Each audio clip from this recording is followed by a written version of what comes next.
really strong.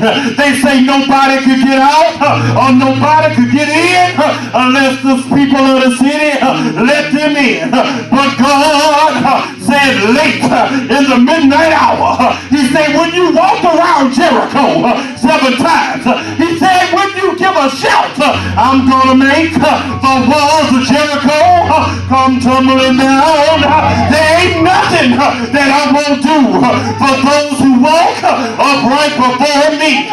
Many other afflictions of the righteous, but God delivers them out of them all.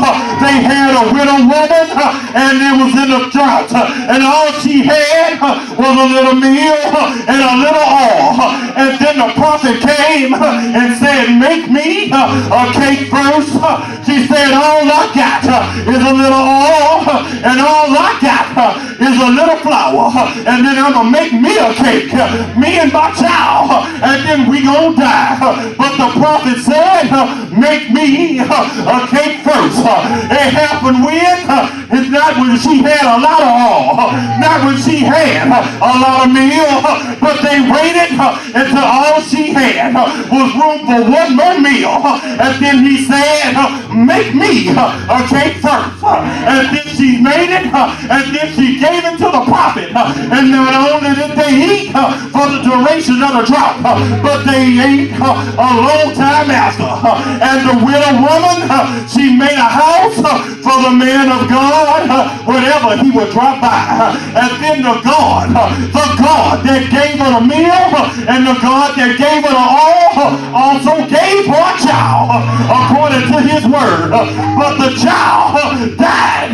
And then the woman said, let me go and get the prophet, because I know that God didn't give me this child, that he didn't give me this word, that he didn't make my oil stretch, that he didn't make my meal stretch, for this child will die. So she didn't complain. She said, it is well. She didn't complain that the child had died. The prophet asked her, woman of God, what is wrong with you? She didn't complain. All she said is, it is well. And the prophet came to her house, and the prophet saw the child die. And then guess what? The prophet didn't say, God, you didn't let me down because you gave me a word for this widow woman.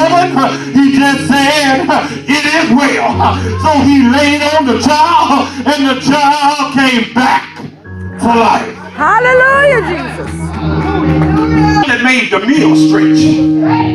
It was faith that opened the door for God to come in. Whenever you set the atmosphere for God to move in, God say, I'm coming to raise up a standard against your flood.